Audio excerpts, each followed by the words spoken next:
केरल के राज्यपाल आरिफ मोहम्मद खान ने फिर किया यूसीसी का समर्थन, कहा सिविल कोड लागू करे सरकार, मुस्लिमों का होगा फायदा। आप अगर कोई प्रश्न करें और उससे चर्चा चले तो वो ज्यादा अच्छा रहेगा। बात होती है कि डायरेक्टिव प्रिंसिपल हमारे नीति, हम ये समान नागरिक संहिता हमारे नीति निर्देशक सिद्धांतों का हिस्सा। नीति निर्देशक सिद्धांत संविधान में जो प्रावधान है, चैप्टर है पूरा, वो न्यायालयों के जरिए लागू नहीं किए जा सकते। तो एक बात स्पष्ट है कि वो केवल उसके बारे में कार्रवाई, उसकी शुरुआत केवल और केवल सरकार को ही करनी पड़े। न्यायालय में तो जानी आप उसमें शुरुआत करना चाहें तो आपके पास रास्ता है, या तो आप पार्लियामेंट को पटिशन करिए या न्यायालय जाइए। तो न्यायालय के लिए मना है, कहा कि इसको कार्यान्वित करने में न्यायालय की कोई भूमिका नहीं होगी।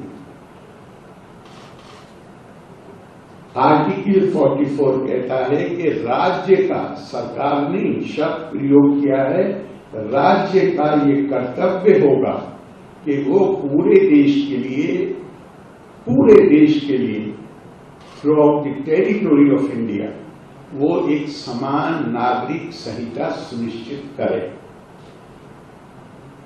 अब ये एक आर्गुमेंट हो सकता है कि इसका मतलब ये है डायरेक्टिव प्रिंसिपल का, नीति निर्देशक सिद्धांत का, कि इसमें कोई जल्दी नहीं है।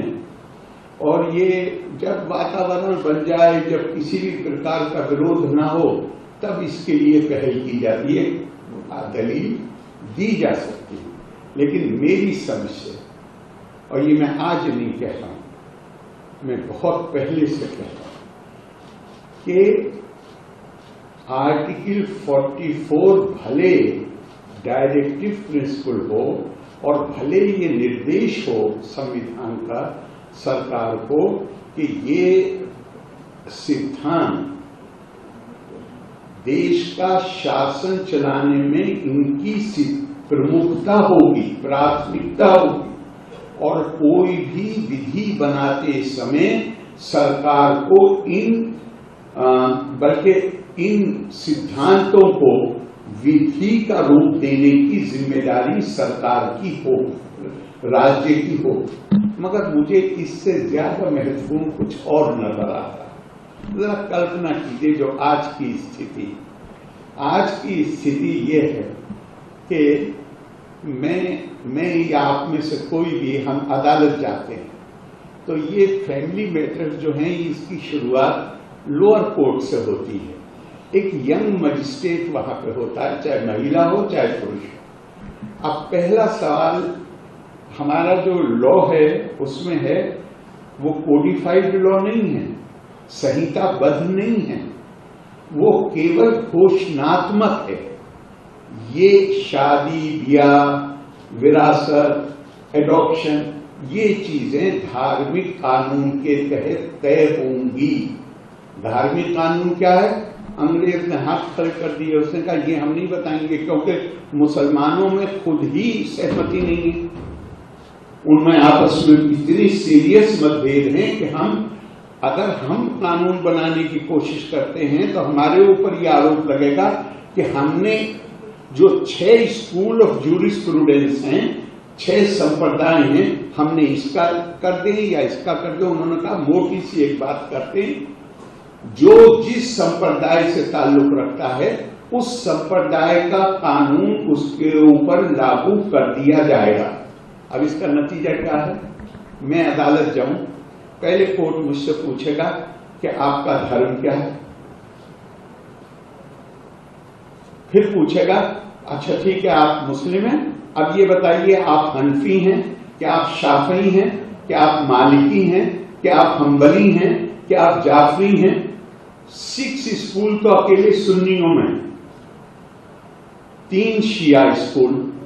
तो अब ये यंग मजिस्ट्रेट मेरे मुकदमे में फैसला करने के लिए अब इसको सारे 9 के 9 स्कूल ऑफ जूरिस्प्रूडेंस हैं। अब उसकी जिम्मेदारी ये बनती है, चूंकि कानून तो संहिताबद्ध नहीं है, उन स्कूल्स ऑफ जूरिस्प्रूडेंस में भी संहिताबद्ध नहीं है, तो फैसला कैसे करें? अब वो उस विषय पर दिए गए पहले फैसलों को पढ़े और उसके बाद उसमें से कोई सिद्धांत निकाल के मेरे ऊपर लागू करे। आज की स्थिति क्या है? अगर मेरी जो प्रेयर है, मेरी जो प्रार्थना है, वो अगर कोर्ट ने उसके अनुसार फैसला कर दिया तो मैं खुशी खुशी घर आ गया, और अगर मेरे खिलाफ फैसला कर दिया तो पहली रिएक्शन ये होती है कि ये तो हमारे धार्मिक मामलों में हस्तक्षेप कर रहे हैं।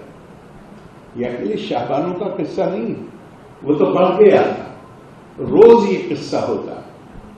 तो आपने एक दरवाजा खोल रखा है इस बात के लिए कि किसी वक्त भी शाहबानों जैसा कोई आंदोलन खड़ा किया जा सकता है, भले ही उसके कारण कोई और। तो मेरे नजदीक आर्टिकल 44 से ज्यादा इंपॉर्टेंट जो है वो ये है कि आर्टिकल 14 ये कहता है कि भारत के नागरिकों की विधि के समक्ष समता और विधि का समान संरक्षण होगा। न्याय देते वक्त बिल्कुल को ताली नहीं बजाइए, गौर करिए बस जो मैं कह रहा हूं। बस न्याय देते ये आपको हमारा जो समझ है उसको पता नहीं लगता कि मैं न्याय लेने के लिए जाऊं और मुझसे पहले पूछा जाए कि न्याय कब दिया जाएगा, जब पहले तुम अपनी धार्मिक आस्था बताओ, ये बताओ तुम किस संप्रदाय से ताल्लुक रखते हो।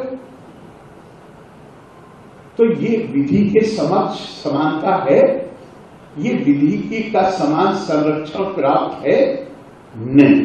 ये सीधा सीधा जैसा फाइनली ट्रिपल डिवोर्स 3 तलाक के मामले में सुप्रीम कोर्ट ने कहा, अपना जब फैसला दिया तो उन्होंने कहा कि ये न केवल कुरान के प्रावधानों का उल्लंघन है बल्कि ये आर्बिट्रेरी है और ये संविधान के बुनियादी अधिकारों का उल्लंघन इससे होता है। मैं ये मानता हूं कि आज की जो हमारा अरेंजमेंट है, ये अरेंजमेंट अपने आप में संविधान के प्रावधानों का उल्लंघन है।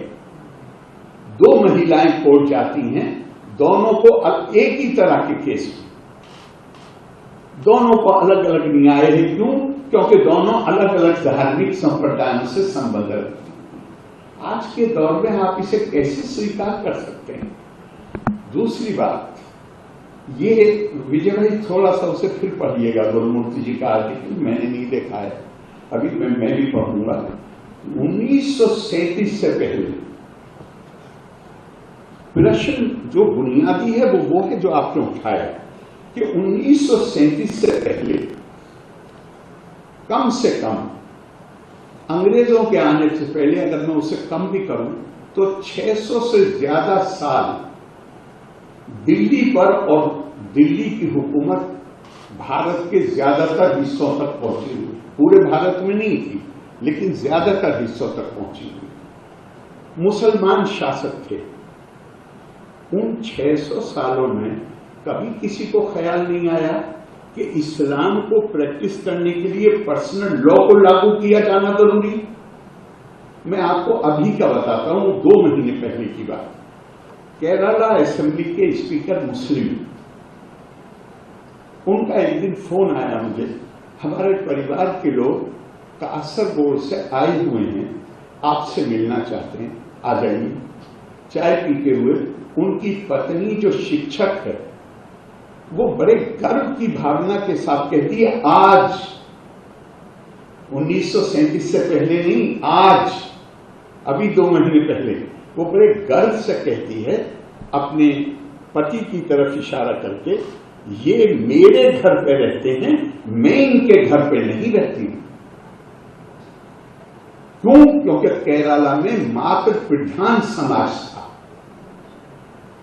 और केरला में 1937 से पहले तक जो जो कानून था जिसके तहत मुसलमानों में संपत्ति को की विरासत होती थी, मतलब अपने परिवार में बिल्डिंग, मतलब जो परिवार की संपत्ति है वो किसको मिलेगी, तो वो उस स्कूल ऑफ जूरिस्प्रूडेंस का नाम था मारू मक्का तयम।